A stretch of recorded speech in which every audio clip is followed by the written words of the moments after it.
Hello, everybody, and welcome back to another episode of the Cinema Wave podcast here at the Culture Wave Media Network, and we are back to discuss Celine Song's latest movie. It is Materialists, an A24 picture starring Dakota Johnson, Chris Evans, and Pedro Pascal. I'm going to be one of your hosts for this episode. My name is Darian Scalamoni. I am joined this time by Liz Seiko. Hello, hello. And Zach Miller. How we doing? Hot off the presses from the Tribeca Film Festival, but we did happen to also squeeze in a screening of Materialists. This is a movie that is being highly talked about right now. It is actually the third most profitable opening weekend for A24 ever.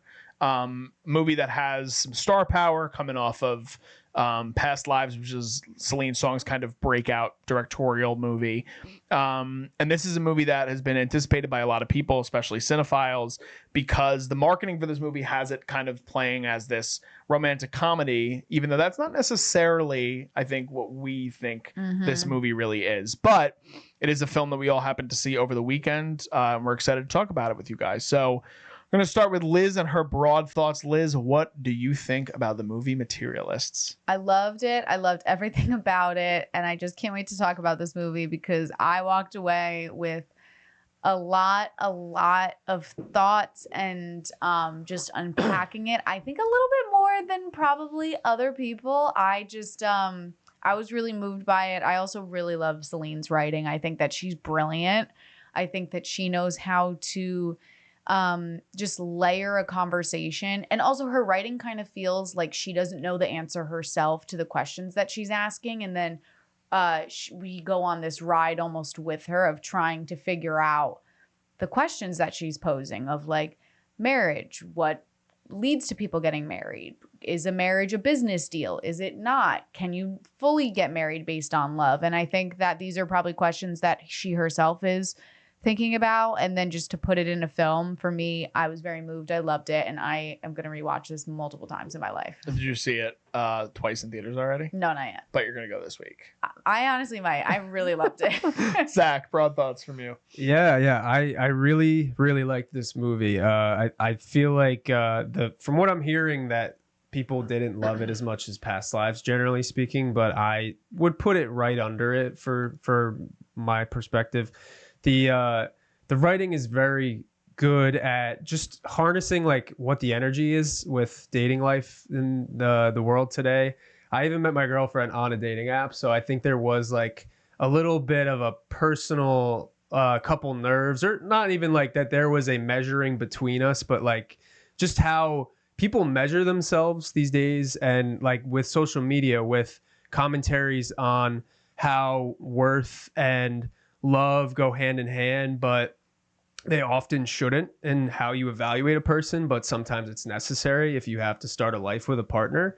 I thought that was all injected into the premise of this story, and I thought it was really a nice take on a modern love story without it being cliche and like falling into silly moments with like dating apps and like taking selfies with each other and, you know, like stupid things that we see with social media juggling in other movies these days. But this, like, Celine really focuses on the heart of the movie, the heart of her characters. She really understands people very well. And I think like between the past two films, she like owns the romance genre for me. I really think that she should just have the keys to this genre from going forward. A lot of people have said like it's like the modern day like Nora Ephron. Like that's kind of playing off what you were saying, Zach. Wow. I do think that the movie does a really good job of kind of exploring the current state of dating and like the contemporary romance and relationships and desires that people have in current dating life. I think that the biggest thing for me coming into it, which actually checked the box in a good way, was I was nervous about the dynamic of the three leads. Not that I don't think they're good actors at all, but it was such an interesting pairing from the moment that cast was announced, especially what they were all currently working on and things like that. I was like, okay, like I'm a big Chris Evans fan from like Marvel, but it's like he hasn't done something more serious or in the romance genre in quite a while. And I was really impressed with what he was able to do in this movie. Pedro Pascal, we were actually just having a conversation before we started recording, and it's been a thing on social media. Everyone's like, is this guy a little too oversaturated? Like he's everywhere. But I actually felt really charmed by his performance. And Dakota Johnson, we talked about it the other day, Liz, off camera, but I really appreciate her for the groundedness that she brings to a lot of her roles. Even though she feels kind of elevated in this role at times, she also brings the human elements to the relationships that she has as well. I thought she did a great job, and I actually have been seeing some people online actually criticize her the most in this movie, which is surprising to me. But I did really enjoy this movie as well. I didn't love it as much as Past Lives, which I think was my favorite movie of 2 years ago. And I was really impressed with that with Celine. But I do think this still has a really good narrative that's driving throughout the film. And I guess at this point, we're going to talk spoilers because a lot of people have seen this movie already at this point, and we just kind of wanted to give our general thoughts. But if you guys haven't had a chance to see this movie, go and check it out. We all highly recommend it. It's an A24 movie, but it does play a little bit more commercial than other A24 films that have come out. But again, it's not really a rom-com, so don't go into it with that thought process. But at this point, we're going to talk spoilers, so let's dive right in. So much of this movie talks about the value system of relationships and partners, and again, that current sort of dating life.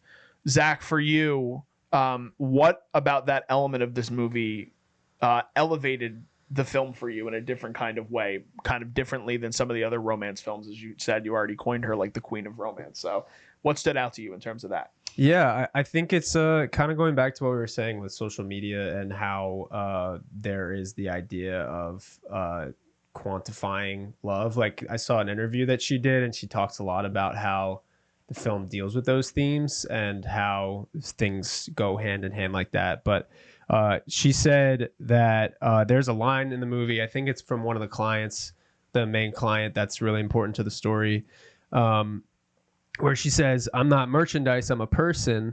And then Celine in the interview also said, the dating and marriage market has existed forever. Literature is what's used to take place at garden parties has migrated to the phones. This self-objectification and self-commodification of yourself with everyone else has become fast and easier, whether that's better or worse. So I think that there's like a very reflective question that she's putting on the viewer of, you know, what is worthy for a partner? What do you measure that something is like suitable as a partner? The idea of having the perfect person on paper like checks all the boxes, and then they might not be hitting you emotionally in that kind of sense. So this like really goes down like deep paths, I think, emotionally and philosophically, with like just how you can perceive a relationship. And I think that choosing to have Lucy, or was Dakota Johnson, like be the focal point of the matchmaker too. She's experienced so many relationships, and she's seen so many people be cynical or be optimistic, and seeing the perspectives of like love and what defines love for each of them is also really cool.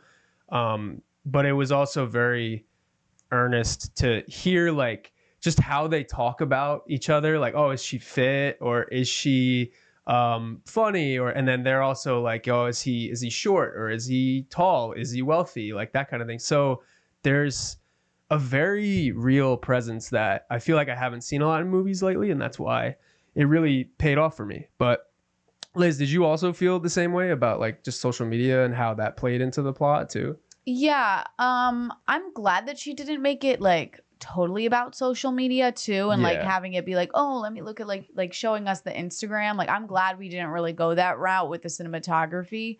But like I mean, I agree with everything that you just said, Zach. I also think that for me, what I love that she's kind of just dissecting about it is the conversation of like what makes a marriage successful. And it seems that Dakota Johnson's character knows that in the beginning. She's like, oh, I know what makes it successful. It's having the same background, believing in the same like religion, having the same economical background, wanting the same children, the same like living in the same area.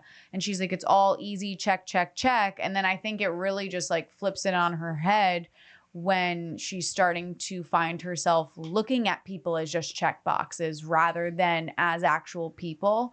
And for me, that's when the biggest change comes in this story. Isn't necessarily romance. It's not her being like, I have to choose between these two guys. It is her trying to be like, oh my God, I'm bringing people down just to like a materialistic point. Like I'm not looking at them as human beings anymore. I think there's a good setup for that, like you're saying too, Liz, as well, in the beginning of the film when not as extreme as those comparisons that you guys are bringing up, where it's really the people that Lucy's trying to match make with other people, but it's the moment where she's sitting on the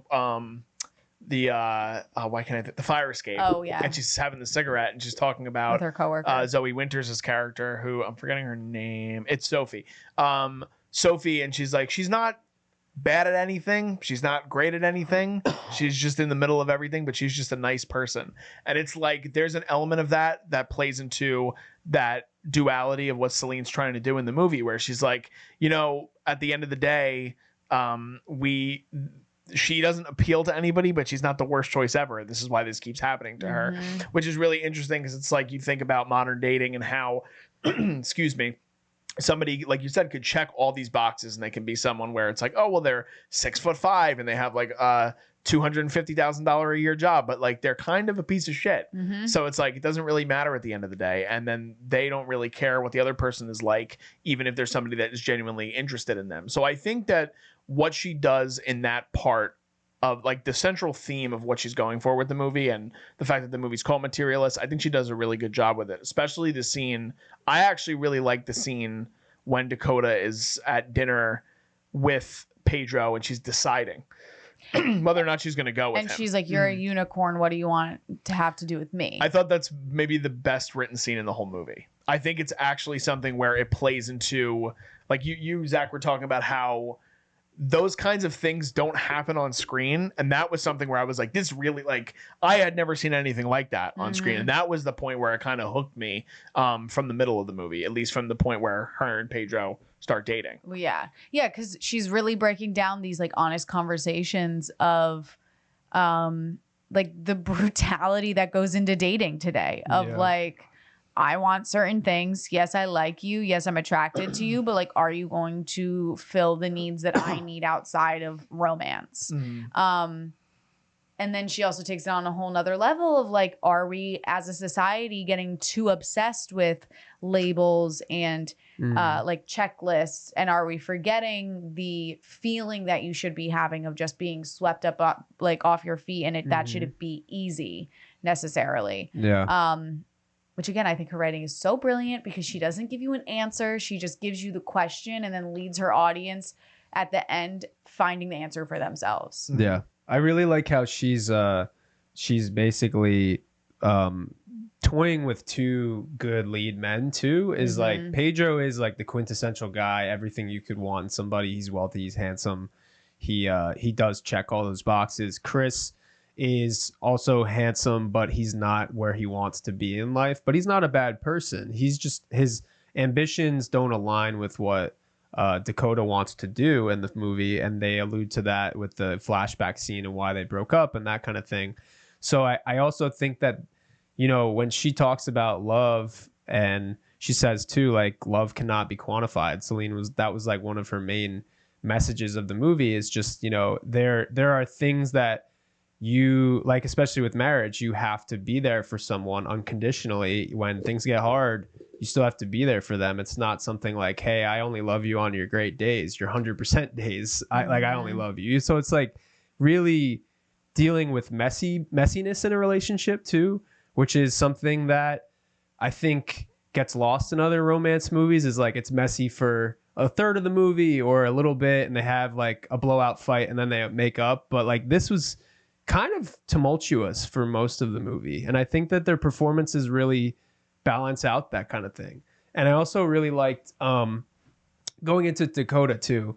I thought that Dakota really had a nice arc in, it was almost a reverse arc, because it was like she gets a little bit more cynical as the movie goes on, and she's kind of like knowing that in the beginning her business is like, okay, this is cool, like I'm doing well, I'm successful. But as she's seeing the messiness in other relationships, she's like, this is full of shit. Like, this isn't something that I want to really be a part of. There's the whole scandal that happens. So she's like really tapped out at that point. So it's kind of like what does love mean for her in the end? And I think that's somewhat up for interpretation too, which I think is really cool. But yeah, DJ, do you also have like opinions on what Celine, like just the comparison between Past Lives and this movie, and like how she's trying to encapsulate love or like that kind of thing? Yeah, so I think one of my slight criticisms with the movie is I think that, and again, this could be a personal interpretation, but there are elements of this movie where I do feel like the characters are kind of spoon feeding you exactly who they are, which I don't necessarily always love in movies like this, like in romance films. I really like how, like you were talking about how a lot of this movie is having the audience have their opinion on the theming and like what modern dating is. With Past Lives, I felt like you were able to really form your own opinions on that like relationship, that threesome relationship of the three characters in that film. With this movie, it's almost like they're playing these archetypes, and I do think that sometimes for me that doesn't play as well, like when I'm trying to relate to certain things. And I did say this before we started recording, but like there, and I know it's part of what the appeal or the I guess what she's trying to evoke out of the audience, but sometimes it feels too glossy for me, where I'm like, I can't relate to these characters in any way. You know what I mean? Like it feels like even the fact, like Chris Evans, who I actually think is probably my favorite in this film. I think he's wonderful in this movie.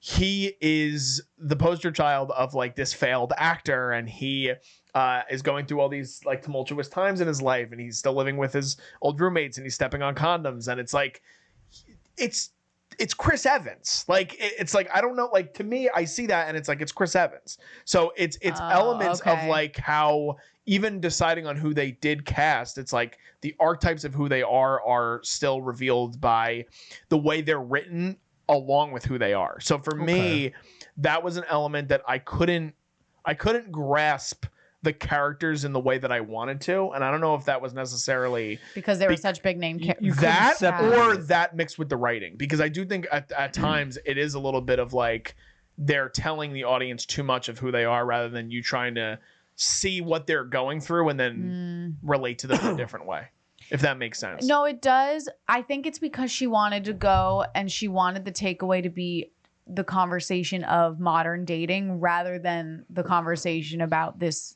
like throuple couple. 100%. It's a bigger theme. It's definitely a bigger movie. The reasons that you would like make the choice for one or the other, because I think that other romance movies, they get caught up in like, oh well, he's handsome too, and then he's handsome. Like it is a little bit more superficial, kind of like what you're talking about. So I think some of that came through for you, in part because of the casting, and then maybe a bit because of the writing. Okay, for me. For the writing. But I do think I thought the direction again was. I mean, I think Celine Song is like one of the greatest voices in cinema right now, and I would see this movie over a million other things that are going to come out this year. I still really enjoyed the movie, but that aspect of me, like there are elements of that don't feel human to me, and I don't know how to explain it other than that. Even though I know that these characters are human and people do, like we said, like there's parts of it where I'm like, I'm so happy this is being said on screen because this isn't said on screen enough. But then there's other elements where I'm like, this feels a bit robotic. And do you have an example of the robotic? Not off the top of my head. I'd have to think about it. It's just again, like I use the stupid analogy off camera. So it's like putting sugar in a tea that is like you can almost taste a tinge of artificialness in the relationship in this movie. For me, is how it feels. But again, but is that because like it is an artificial relationship? Well, that was your takeaway, right? Yeah. That was especially for the end of the film, which we don't have to jump to now. But it's like Zach and I had an entirely different interpretation of what the ending of the movie was and what that meant.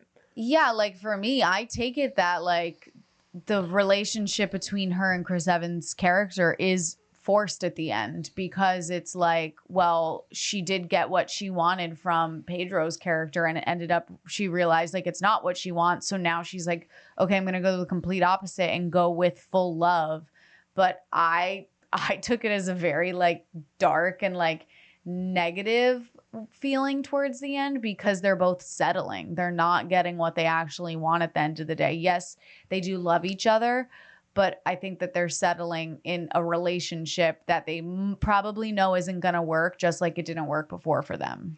Yeah, I don't know. Which is very negative, which is, I think, I also, because I just feel like Celine is such a layered writer that she wouldn't be like, and then they get engaged, everybody, and they live happily ever after. Like, I think she is adding in that layer of, well, they didn't work out once. What changed that's going to make them work out again? Besides, they're getting older, they feel the pressure to get married, and they love each other.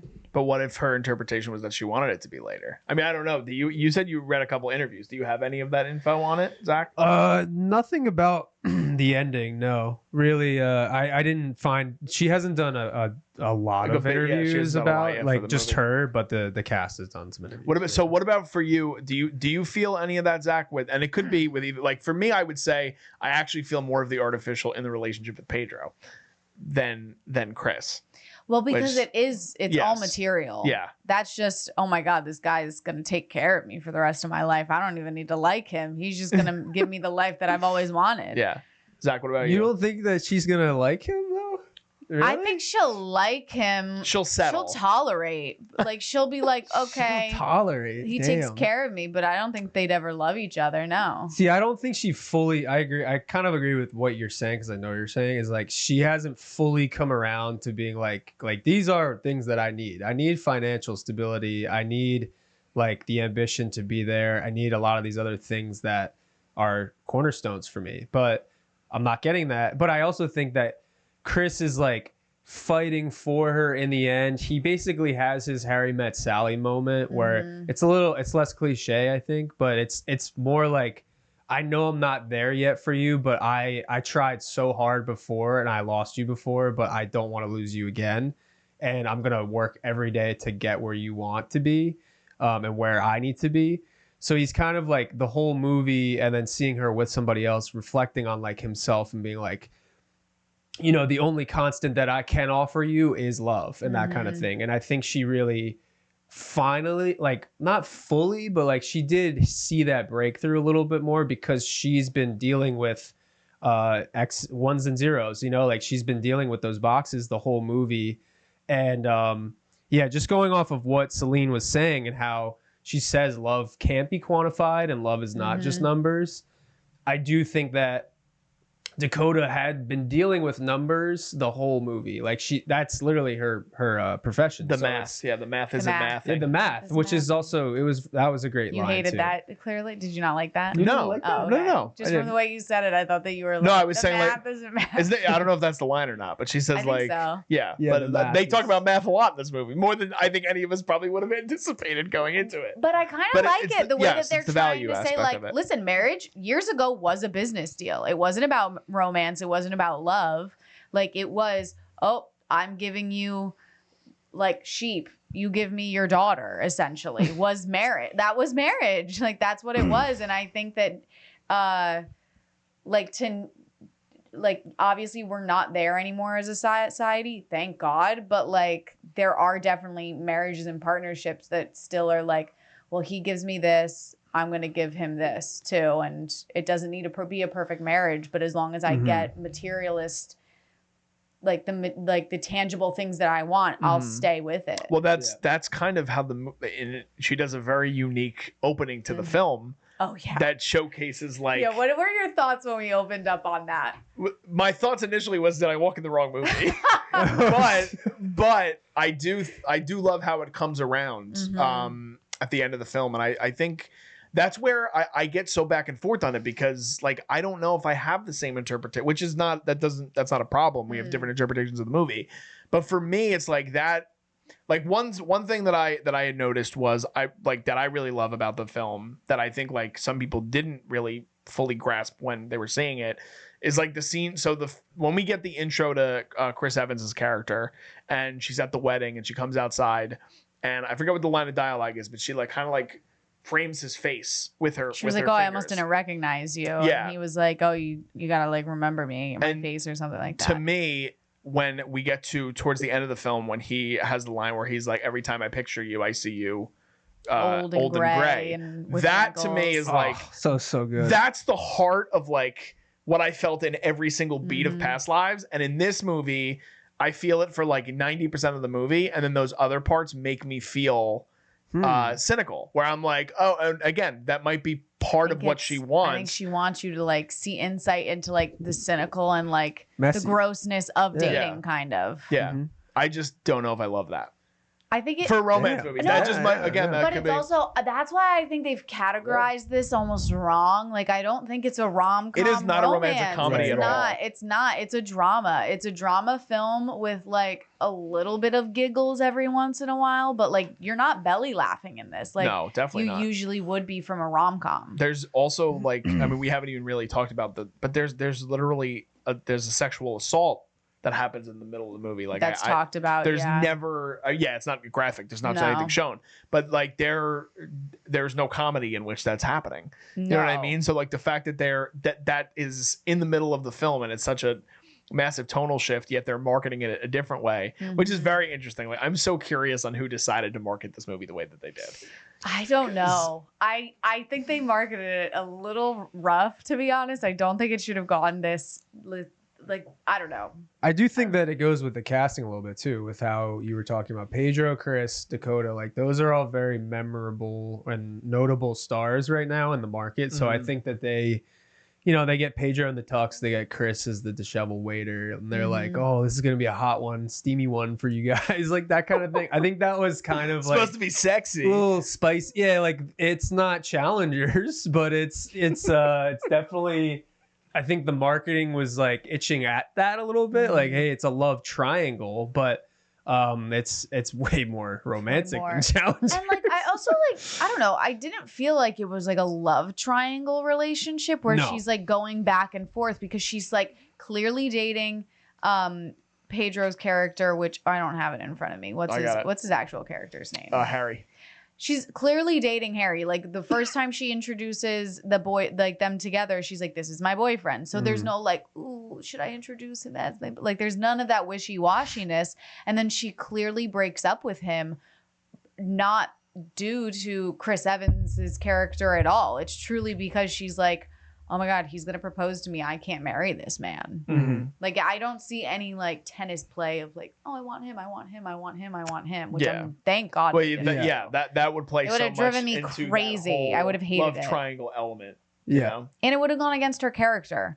Yeah, completely. Yes. Her character isn't that type of like, I don't know what I want. Like she clearly knows what she wants until she realizes what she thought she wanted wasn't really what she wants. Yeah.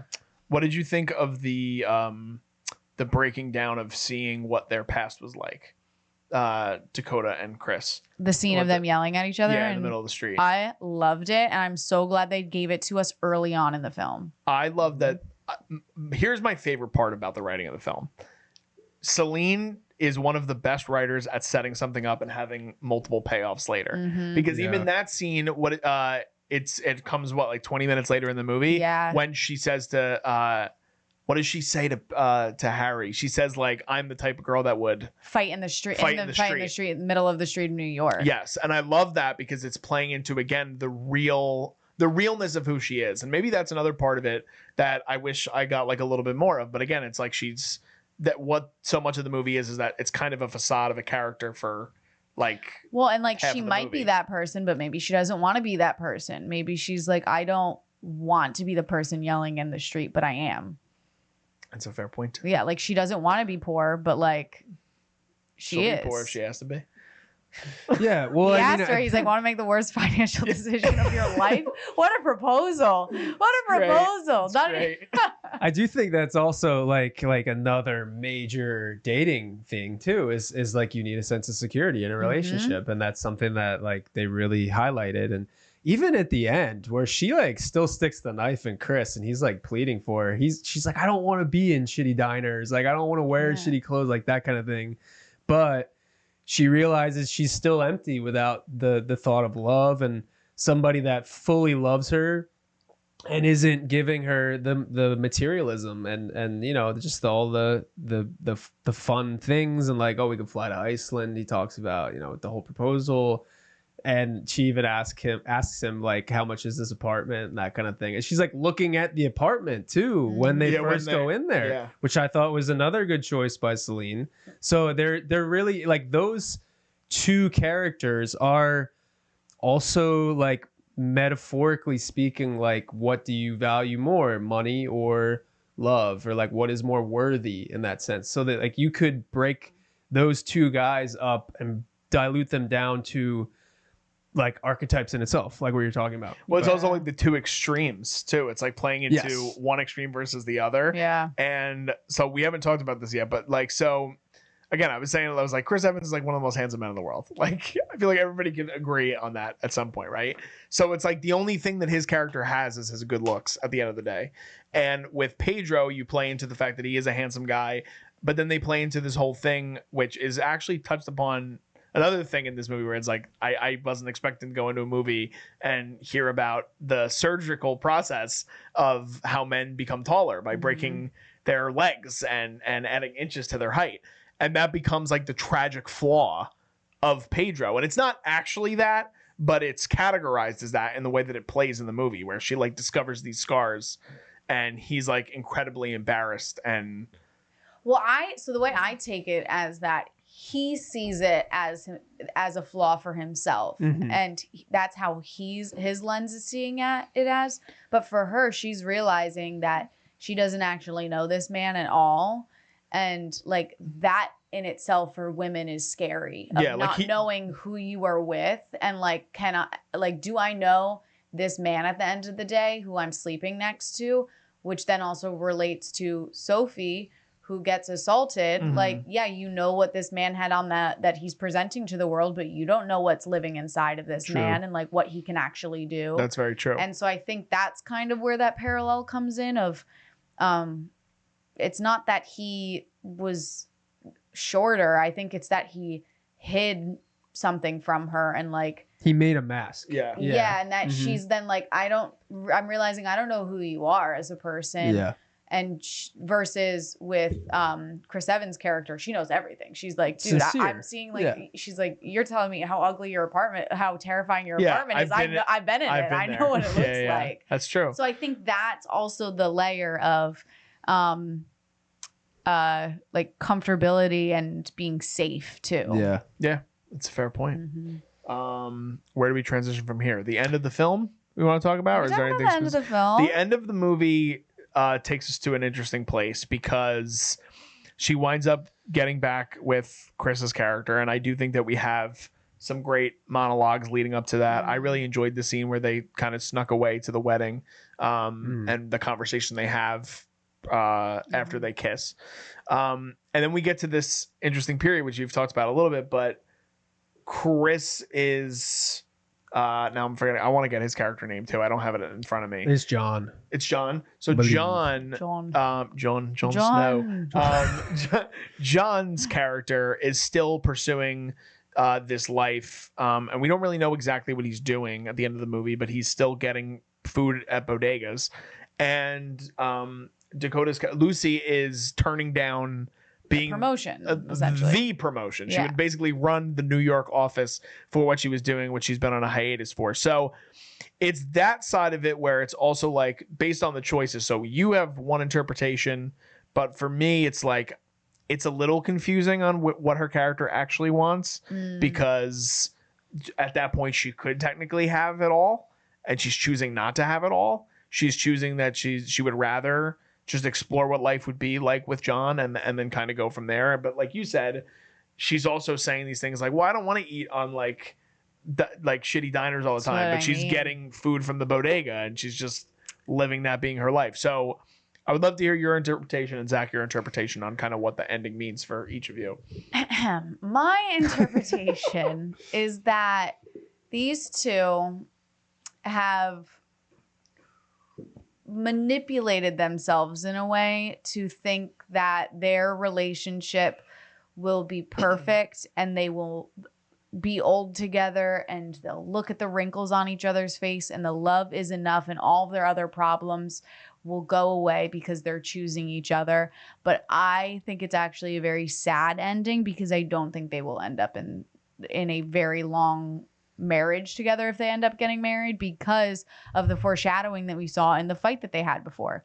Ultimately, they're changing what they both want. She does want financial stability. Being an actor, a working actor, there's no financial stability there. And he's also changing what he wants, because he wants to be an actor and he wants to be living that life. And he's like, I'll pick up more shifts. I'll do this. I'll take a shitty job doing that so that I can like financially support you, which he doesn't want and she doesn't want. And so I think that they are leading to a very sad path, but then it also relates to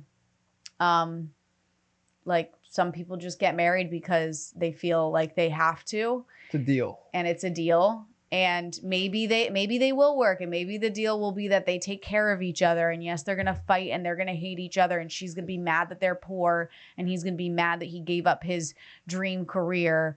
And maybe they will work out. But I think that is the conversation that she's leading open, of like, it is a gamble also getting married, because you really don't know what life has in store for you and your relationship. Zach, what about you?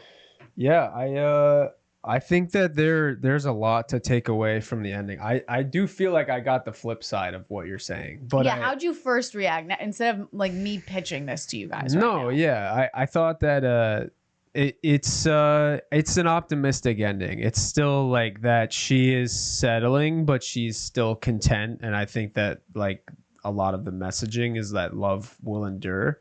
And I think that even going to the cavemen stuff that has a bow on it at the end, she could have picked any time in history, and she chose a period where that's an era of people that literally had nothing except their survival and their like togetherness and that kind of thing. And then that couple, he gets a bouquet of flowers and puts a flower on her hand, and it's a worthless to us ring in that sense. Like it has no value, but it's about the companionship in that moment too. So I think he gives the flower ring too, which I thought was nice. It's another message that he is going to do everything he can. He's not going to have the most luxurious things, but the love is like infused into what he's trying to do for her. I didn't think about it in the long-term projection of what is going to happen, because I do think they're going to be repeat offenses of like their problems. But I would assume that Dakota has a little bit more enlightenment by the end, especially because she rejects her job and she's like, I don't want to measure my life anymore in numbers, like even my profession. So I don't want to be a part of something like that where I'm putting myself in a room where I have to quantify people and I have to commodify people and that kind of thing. So I think she is rejecting a lot of her old self by the end. My girlfriend also saw the flower ring. She goes, if you get me that, I will be so mad at you. And I was like, oh, I'm so glad that was the takeaway for like, you. After that joking. Scene happened, she was like, okay, that's cute. Where's the ring? I actually joked the same way with my girlfriend. She said the same thing. So yeah, but it's true. Like, so different interpretations. I feel like for a lot of people in this movie. Yeah. I side again more with Zach, but I also saw it so much of it like, okay, yes, in a business deal in terms of literal value, but also it's a business deal in terms of compromise, because so much of what successful relationships, if you want to call them that, there is some level of compromise that happens between the partners. Or you get the flip side of it, which is the interpretation of like Dakota and Pedro, where Pedro's just like, yeah, no problem. Here's breakfast. I'm on the phone. I got a business deal. Take the keys to my car. Take the keys to my house. You can do whatever you want. Marriage. Yeah, like, it works. So it works for some people, but it's like I do like because I'm similar to Zach. I didn't think about like the long-term projection of these characters going forward. I think that the interesting thing is that both relationships could end up the same way. Yeah. And I think that could be a bigger takeaway, which I haven't thought about until this moment. And I do like that aspect of it. But I did have more of like, to me, the way it was presented, it was more optimistic. They live happily ever after. Not even necessarily, again, not long term. Just thinking of the fact that she's like, you know what?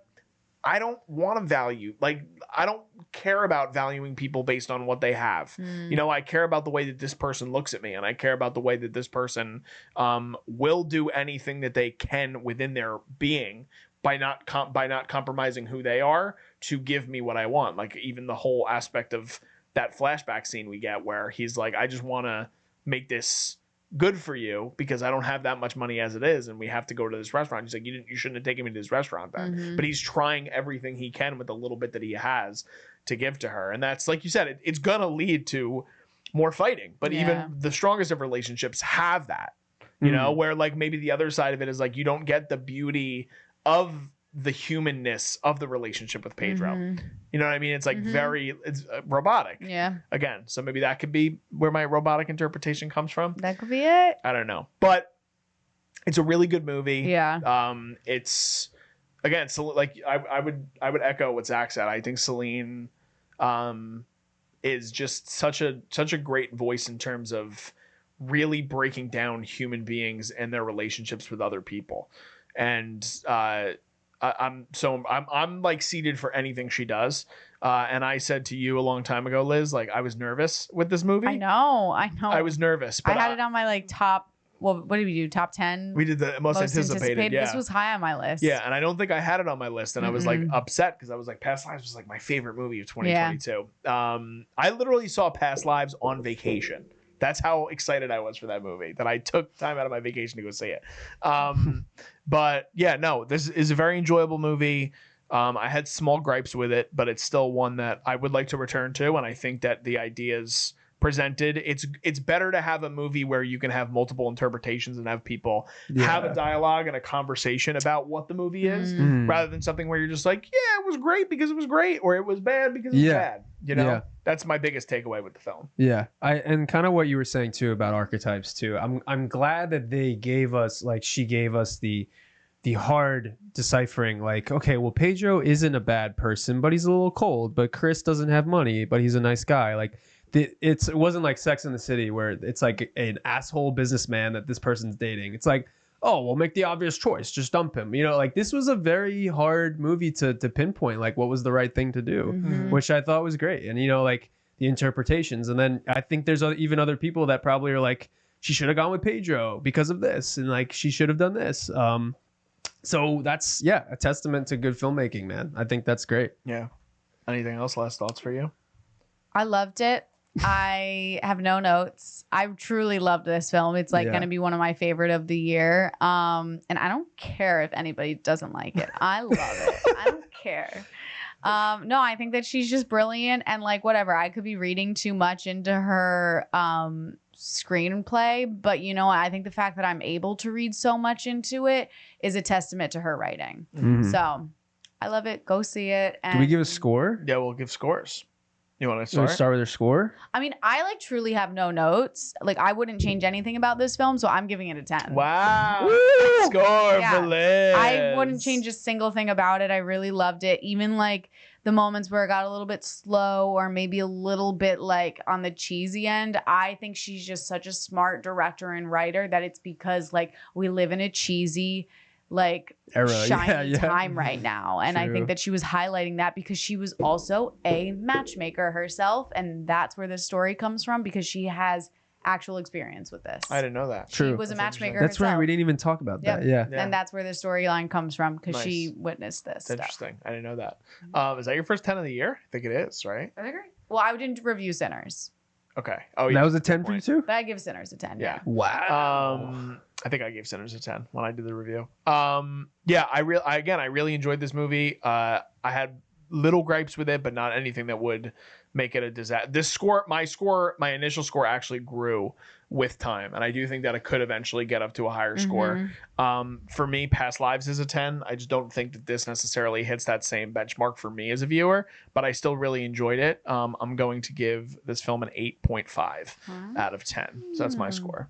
Yeah. Zach. I'm gonna go right above you, right below Liz. I'm gonna go 9, and I do like what you said a little earlier too, talking about like compared to Past Lives, at least this movie is less timeless than Past Lives, because Past Lives is more fixated on the people, like just the people, and this movie is more about the constructs, I think, and the people within those constructs. So, and then the story kind of revolves around social media dating. just the reflective piece of it on our social standing, where we're at right now, how we evaluate people, and at least this point in time. But Past Lives is something that could be carried through any era. So, but that's not to say that this is a bad movie in the slightest. I think it's really great representation. It's probably the best representation of social media dating, and at least that technique and character type of profession. But just how it's interweaved with romance. Celine Song is really, really good at understanding romantic relationships between people.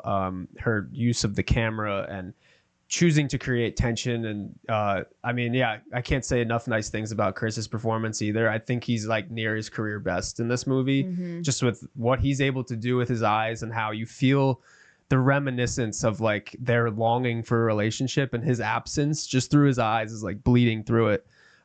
Really, really great stuff. Pedro is very charming, and Dakota is better than she's been in other things lately, like Madam Web. But so I think she really.